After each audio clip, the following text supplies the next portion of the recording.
Welcome back to all of you guys. Welcome in another video series of Human Physiology.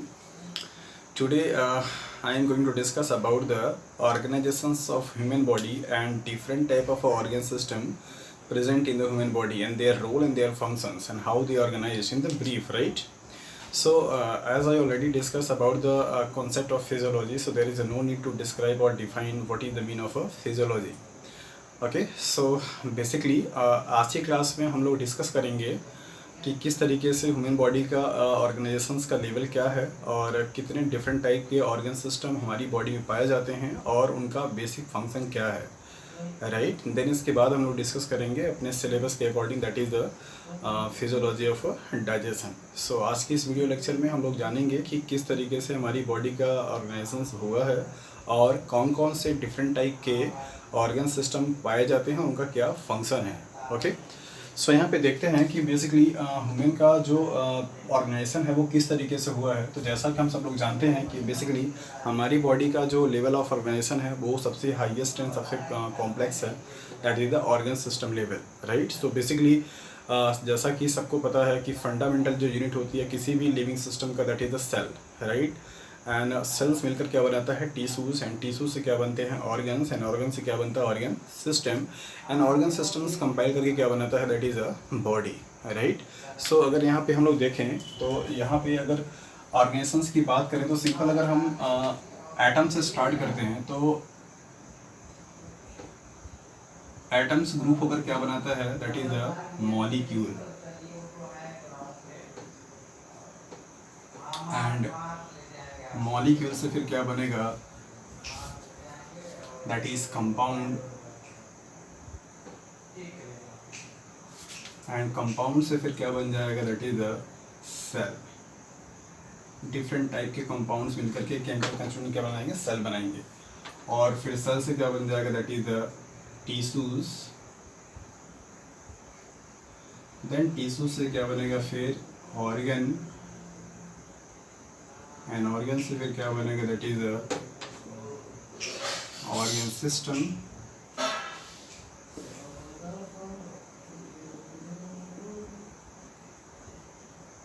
And organ system से फिर क्या बन जाएगा that is a body.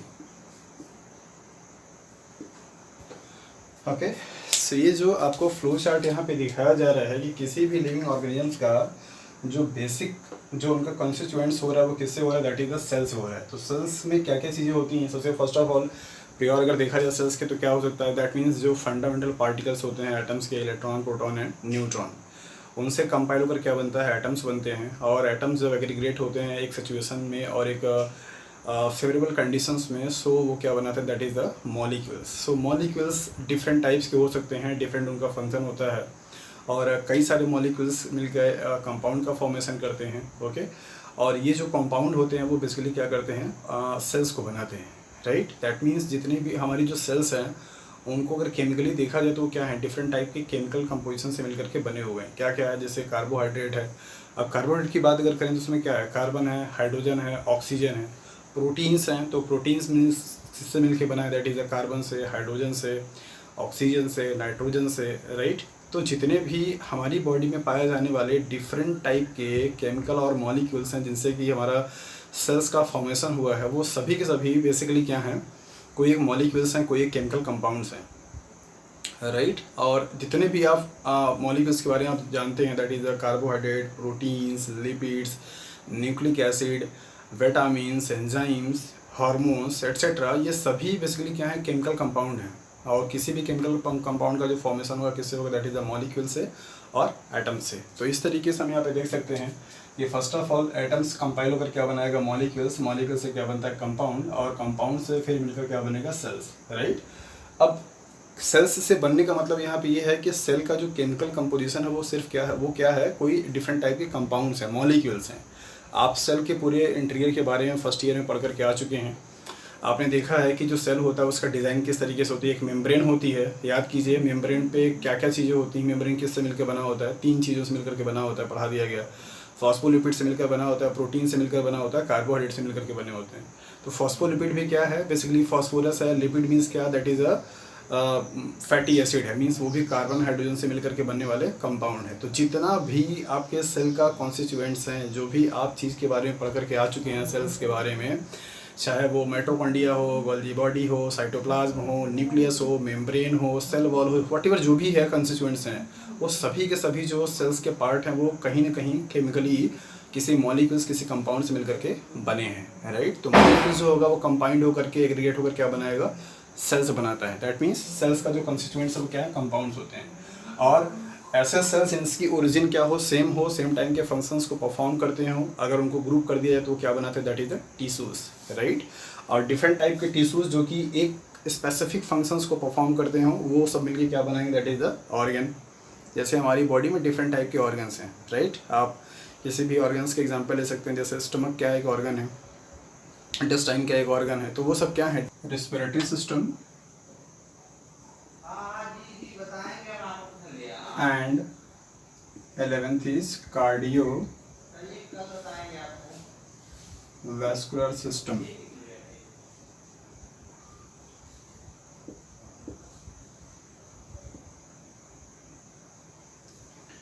Okay, so ये different type के organ system है हमारी body में, जो कि अलग अलग फंक्शंस को क्या करते हैं, परफॉर्म करते हैं। और हमारी बॉडी में होने वाली जितनी भी एक्टिविटीज़ हैं, फिजियोलॉजिकल एक्टिविटीज़ जो भी हम रिस्पॉन्ड करते हैं, जो भी हम चीज़ कर रहे हैं, उन सभी डिफरेंट टाइप के ऑर्गन सिस्टम्स के functions and regulations and coordinations की वजह से हम परफॉर्म कर पाते हैं। तो एक बार इनका फिर से आप नेम देख लीजिए, integumentary system, muscular system, skeletal system, nervous system, immune system, excretory system, reproductive system, digestive system, respiratory system and cardiovascular system. ये डिफरेंट टाइप के ऑर्गन सिस्टम हैं हमारी बॉडी में जो कि पाए जाते हैं।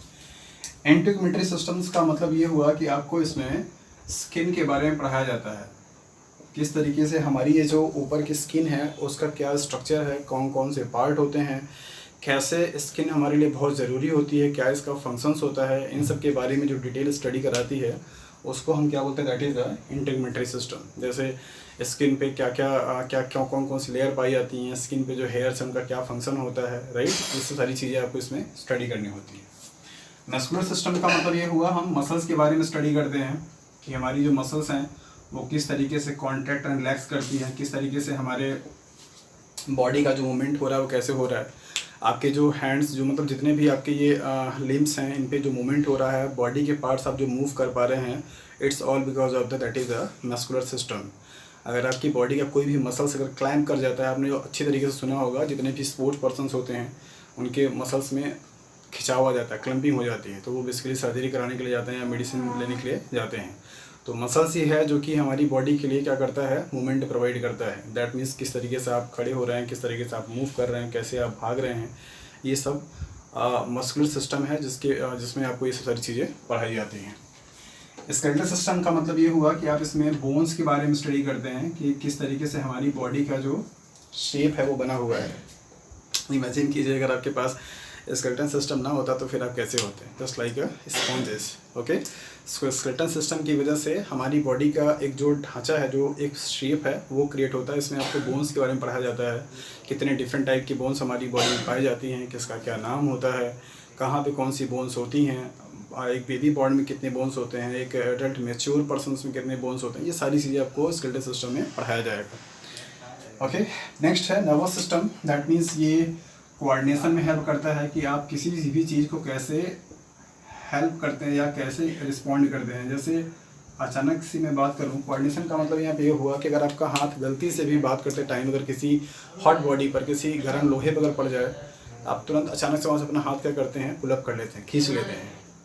नर्वस सिस्टम्स का मतलब ये हुआ, आपको इसमें ये पढ़ाया जाता है कि किस तरीके से आपकी बॉडी डिफरेंट टाइप के इन्वायरमेंटल जो कंडीशंस होते हैं उनमें कैसे अपने आप को रिस्पॉन्ड करती है, कैसे आपको कोई चीज़ का सेंस होता है कि हाँ ये अच्छा स्मेल कर रहा है, ये बुरा स्मेल कर रहा है, या फिर इसका जो टेम्परेचर है, हॉट है या कोल्ड है, किस तरीके से ये चीज़ें आपको एहसास होती हैं। इसे हम नर्वस सिस्टम्स के नाम से जानते हैं। तो नर्वस सिस्टम मीन्स एक ऐसा सिस्टम जो कि हमें मतलब एक परसेप्शन देता है, एक इन्फॉर्मेशन देता है कि हमारे आसपास की जो चीज़ें हो रही हैं वो कैसे हो रही हैं। नर्वस सिस्टम अगर आपकी बॉडी का काम करना बंद कर देगा तो आप बेसिकली सेंसलेस हो जाएंगे, राइट। एक कोमा में गया हुआ पर्सन का नर्वस सिस्टम से डैमेज हो चुका होता है, उसे कोई भी सेंस नहीं होता है, उसके सामने आप उसके स्किन में आप नीडल भी अगर आप चुभो देंगे तो कोई फ़र्क नहीं पड़ने वाला है, राइट। तो नर्वस सिस्टम्स का मतलब वो जो कि हमें सेंस देता है कि किस तरीके से हमारे आसपास की चीज़ें घटित हो रही हैं। इम्यून सिस्टम्स का मतलब हुआ डिफेंस सिस्टम। ये ऐसा सिस्टम है, बड़ा ही अच्छा सिस्टम है। आजकल कोरोना वायरस चल रहा है तो बेसिकली इसमें इसका बड़ा ही रोल है। डिफेंस सिस्टम का मतलब ये हुआ कि आपकी बॉडी में एक ऐसा सिस्टम है जो कि बाहर से आने वाले जितने भी इन्वेडर्स होते हैं, आक्रमण करने वाले माइक्रो ऑर्गेनिज्म जो कि हमारे लिए हार्मफुल होते हैं, जैसे वायरसेस हो गए, बैक्टीरिया हो गया, फंजाई हो गए, प्रोटोजोन्स हो गए, अलॉट ऑफ डिजीज़ हो जाती है इनकी वजह से। तो इनसे जब भी ये हमारी बॉडी में इंटरेक्ट होते हैं, जब ये इंटर करते हैं, तो इनको मारने का जो काम करता है वो क्या है, that is the immune system. इसमें आपको पढ़ाया जाएगा कि आपकी बॉडी में कौन कौन से सेल्स हैं, कौन कौन से पार्ट हैं जो कि इम्यून सिस्टम के अंदर में आते हैं, किस तरीके से आपकी बॉडी किसी भी बैक्टीरिया से, किसी भी वायरस से क्या करता है, उसे प्रोटेक्ट करता है, अटैक करता है। आजकल कोरोना के टाइम पे बहुत ज़्यादा आप लोगों ने ऐड सुना होगा कि इम्यूनिटी बूस्ट करने के लिए आपको काढ़ा पीना चाहिए, इम्यूनिटी बूस्ट करने के लिए आपको ये चीज़ खाना चाहिए। तो ये इम्यूनिटी का मतलब वही है, that is the defence system. जितना ज़्यादा आपकी बॉडी हेल्दी रहेगी, जितने ज़्यादा आप अच्छे से डाइट लेंगे, उतना स्ट्रांग आपका डिफेंस सिस्टम होगा और उतने ही कम आप बीमार पड़ेंगे। अक्सर सुना होगा आप लोगों ने कि जो लोग बहुत ज़्यादा वीक होते हैं हेल्थ से, उन्हें बीमारियाँ बहुत ज़्यादा होती हैं, राइट। उसके पीछे साइंटिफिक रीज़न ये है कि बेसिकली उनका जो डिफेंस सिस्टम है, दैट मीन्स इम्यून सिस्टम है, बहुत वीक होता है, वो फाइट नहीं कर पाता, लड़ नहीं पाता है, राइट। तो जितना ज़्यादा आप अच्छे से हेल्दी अपने आप को रखते हैं, प्रॉपर तरीके से डाइट लेते हैं, प्रॉपर अच्छे तरीके से स्लीप सोते हैं, तो उस हिसाब से आपकी बॉडी का डिफेंस सिस्टम भी कवर करता है। तो defence system means that is जो कि हमें जो हार्मफुल चीज़ें उससे डिफेंस करता है। एक्सक्रीटरी सिस्टम्स में बेसिकली हम यूरिनरी सिस्टम्स के नाम से भी जानते हैं। इसमें हम पढ़ते हैं कि हमारी बॉडी में बनने वाले जो टॉक्सिक मटेरियल होते हैं, उन टॉक्सिक मटेरियल को किस तरीके से हमारी बॉडी एक्सक्रीट आउट करती है। हमारी बॉडी में डे टाइम मतलब पूरे टाइम पे बेसिकली जो फिजियोलॉजिकल एक्टिविटीज़ हो रही हैं, उन एक्टिविटीज़ से, उन रिएक्शन से कुछ ऐसे भी केमिकल मॉलिक्यूल्स का फॉर्मेशन होता है जो कि हमारी बॉडी के लिए टॉक्सिक होते हैं। अगर उनका एलिमिनेशन हमारी बॉडी से अगर ना हो तो वो उनका बैड इम्पैक्ट पड़ता है हमारी बॉडी पे, रिटार्ड होना शुरू हो जाएगा हमारा ब्रेन, इफ़िशिएंसी कम हो जाती है। सबसे ज़्यादा जो टॉक्सिक मटेरियल है वो क्या है, नाइट्रोजन कंटेनिंग है। तो यूरिन बेसिकली एक नाइट्रोजन कंटेनिंग कंपाउंड होता है जिसका कि हमारी बॉडी से एक वेस्ट मटेरियल के रूप में या टॉक्सिक मटेरियल के फॉर्म में क्या होता है, उसको एलिमिनेट किया जाता है। तो एक्सक्रीटरी सिस्टम्स में हम पढ़ेंगे कि किस तरीके से हमारी बॉडी में यूरिन का फॉर्मेशन होता है और कैसे वो यूरिन का एलिमिनेशन होता है, कौन कौन से उसमें पार्ट्स इन्वॉल्व होते हैं, उनका क्या नाम होता है, इन सब के बारे में स्टडी आपको कराया जाता है किसमें, एक्सक्रीटरी सिस्टम के। रिप्रोडक्टिव सिस्टम्स बेसिकली जितने भी लिविंग ऑर्गेनिम्स होते हैं उनकी एक कैपेबिलिटी होती है, they can produce their young ones. उन सभी के पास एक क्षमता होती है कि वो अपनी जैसे यंग वंस को क्या करते हैं, जनरेट कर सकते हैं, प्रोड्यूस कर सकते हैं, टू कंटिन्यू देयर स्पीसीज़। अपनी स्पीसीज़ को लगातार बनाए रखने के लिए ये ज़रूरी है कि बेसिकली अपने जैसे यंग वंस को प्रोड्यूस किया जाए। तो रिप्रोडक्टिव सिस्टम में आप पढ़ते हैं कि किस तरीके से मेल और फीमेल आपस में बायोलॉजिकली डिफर होते हैं, राइट। क्या क्या उनके बॉडी के पार्ट्स होते हैं, कैसे रिप्रोडक्शंस होता है, फर्टिलाइजेशंस की प्रोसेस क्या है, फर्टिलाइजेशंस हो जाने के बाद की जो मदर की बॉडी में प्रोसेस हो रहा है उनको क्या किस तरीके से होता है, ये सारी चीज़ें इसके बारे में आपको पढ़ाई जाती हैं।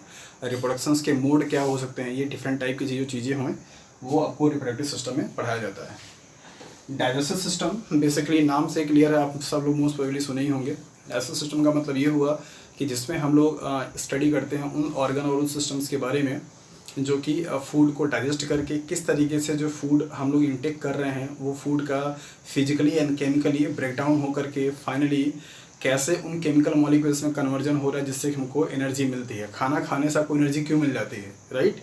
ये सारी जो चीज़ें हैं आपको डाइजेस्टिव सिस्टम में पढ़ने को मिलता है कि कौन कौन से बॉडी के पार्ट्स हैं, क्या उनका नाम है, कहाँ पे पाया जाता है और किस तरीके से फूड मॉलिक्यूल्स ऑक्सीडाइज होते हैं, कैसे जो भी डिफरेंट टाइप के फूड मटेरियल आप खा रहे हैं उनसे एनर्जी आपको मिलती है, कितना आपको खाना खाना चाहिए। ये सारी जो चीज़ें हैं वो बेसिकली हमको डाइजेस्टिव सिस्टम में पढ़ाया जाता है। रेस्पिरेटरी सिस्टम्स का मतलब ये हुआ कि किस तरीके से आप रिस्पायर कर रहे हैं, दैट मीन्स सांस ले रहे हैं, किस तरीके से क्या उसका मैकेनिज्म होता है, कौन कौन से बॉडी के पार्ट्स होते हैं, कैसे रेस्पिरेशंस की प्रोसेस परफॉर्म होती है, और उस ऑक्सीजन का क्या रोल होता है हमारी बॉडी में अंदर में जाकर के। अगर ऑक्सीजन हम ना लें तो क्या समस्या हो सकती है, अगर हमारी बॉडी से CO2 अगर ना निकले तो क्या प्रॉब्लम हो सकता है, और कैसे वो रेगुलेट होता है। ये सारी चीज़ों के बारे में आपको रेस्पिरेटरी सिस्टम में बहुत डिटेल से पढ़ना होता है, राइट। बड़ा ही इंटरेस्टिंग टॉपिक है फिजियोलॉजी का। आप एक एक सिस्टम को बहुत अच्छे से पढ़ करके अपने नॉलेज को इम्प्रूव करते रहिए और कर सकते हैं, बड़ा ही आपको मज़ा आएगा। कार्डियोवैस्कुलर सिस्टम का मतलब ये होता है कि हमारी बॉडी में जो ब्लड है उसका सर्कुलेशन कैसे हो रहा है, राइट। दैट मीन्स किस तरीके से वो एक बॉडी के पार्ट से सभी बॉडी के पार्ट्स में जा रहा है, क्या उसका रोल है। अगर वो सर्कुलेशन ना हो तो क्या प्रॉब्लम हो सकती है, सर्कुलेशन होने से हमको क्या फ़ायदा होता है, किस तरीके का मोड होता है सर्कुलेशन होने का, ये सारी चीज़ों के बारे में आपको पढ़ाया जाता है। So these all are the different organ system of our body और उनका फंक्शन, कि किस तरीके से वो फंक्शंस को परफॉर्म करते हैं, राइट।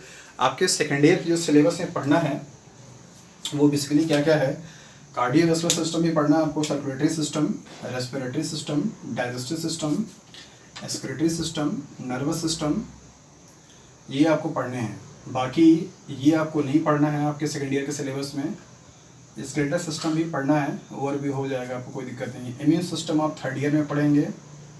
रिप्रोडक्टिव सिस्टम आपको सेकेंड ईयर के दूसरे पेपर में पढ़ाया जाएगा। तो इस तरीके से आपका पूरा का पूरा जो फिजियोलॉजी का सिस्टम होगा वो आप फिनिश कर लेंगे सेकेंड ईयर के सिलेबस में। सिर्फ एक आपका सिस्टम बच जाएगा, that is the immune system, जो कि आपको थर्ड ईयर में पढ़ाया जाएगा। इंटीग्रेटरी सिस्टम का कहीं पे वो नहीं डिस्कस नहीं है आपके सिलेबस में, तो बहुत इंपॉर्टेंट भी नहीं है, तो उसको इसके लिए बहुत ज़्यादा परेशान होने की जरूरत नहीं है। आप अगर चाहें तो एक्स्ट्रा ऐसे आप एफर्ट्स लगा करके देख सकते हैं उसमें क्या चीज़ें हैं। सो आज की वीडियो में बेसिकली आपको इतना ही कि कौन कौन से डिफरेंट ऑर्गन सिस्टम हैं और क्या उनका रोल होता है और क्या कितने नंबर में पाए जाते हैं, राइट। अगली वीडियो में जो हम लोग डिस्कस करेंगे बेसिकली फिजियोलॉजी ऑफ डाइजेशन। तो डाइजेशंस का बेसिक जो कॉन्सेप्ट है वो क्या है, वो आपको अभी हम थोड़ा सा ओवरव्यू दे देते हैं, और बाकी नेक्स्ट वीडियो में आपको डिटेल में पढ़ाएंगे डाइजेशंस की प्रोसेस क्या होती है, राइट। डाइजेशंस को पढ़ने से पहले हम लोग ये देख लेते हैं कि हमारे फूड का जो कंस्टिट्यूएंट्स होता है वो क्या होता है। बेसिकली अगर देखा जाए तो हमारे फूड में प्राइमरली जो चीज़ें होती हैं वो क्या क्या हैं, कार्बोहाइड्रेट है, प्रोटीन है, फैट है, राइट। ये जो चीज़ें होती हैं मेजर होती हैं। डाइजेशंस का मतलब बेसिकली क्या है कि जो ये मॉलिक्यूल्स होते हैं जो हम फूड लेते हैं उसमें एक कॉम्प्लेक्स फॉर्म में होते हैं। कॉम्प्लेक्स फॉर्म से मतलब ये हुआ कि ये लार्ज मॉलिक्यूल्स के फॉर्म में होते हैं, डायरेक्टली इनको हम एब्जॉर्ब नहीं कर सकते हैं, राइट। तो डाइजेशंस का मतलब ये हुआ कि फिजिकली और केमिकली इन सभी कॉम्प्लेक्स मॉलिक्यूल्स को ब्रेक डाउन करके उनको उस सिंपलर फॉर्म में कन्वर्ट किया जाए ताकि ये हमारी बॉडी के सेल्स में एब्जॉर्ब हो सकें और फिर से उनका फर्दर ऑक्सीडेशन हो सके। अल्टीमेटली जो गोल होगा डाइजेशंस का वो क्या, that is the two obtain the energy. हमारी बॉडी को कंटिन्यूसली परफॉर्म करने के लिए एनर्जी की नीड होती है किसी भी एक्टिविटी को परफॉर्म करने के लिए, और उस एनर्जी की जो डिमांड है वो बेसिकली हमको कहाँ से फुलफिल होगी, फूड से। तो फूड चूँकि जो मॉलिक्यूल्स होते हैं उनका ऑक्सीडेशन होता है, और उस ऑक्सीडेशन होने से एनर्जी क्या होती है, रिलीज़ होती है। वही एनर्जी हमारी बॉडी के फिजिकल एक्टिविटीज़ में क्या होती है, यूटिलाइज होती है, ओके। तो किस तरीके से ये फूड मॉलिक्यूल्स जो कि लार्ज कॉम्प्लेक्स हैं उनका सिंपलर फॉर्म में कन्वर्जन होता है, आप उसमें डाइजेशंस में पढ़ेंगे। कौन कौन से बॉडी के पार्ट्स हैं, कौन कौन से ग्लैंड हैं, क्या उनके द्वारा केमिकल निकलता है, किसका क्या रोल होता है, ये सारी चीज़ें आपको डिटेल में फिजियोलॉजी ऑफ डाइजेशंस में हम डिस्कस करेंगे और पढ़ाएंगे।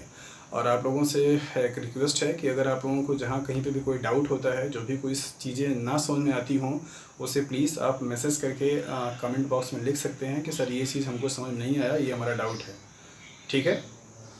Okay, so that's all about the introduction of various different type of organ system of human body, okay. So that's all, thanks for watching this video.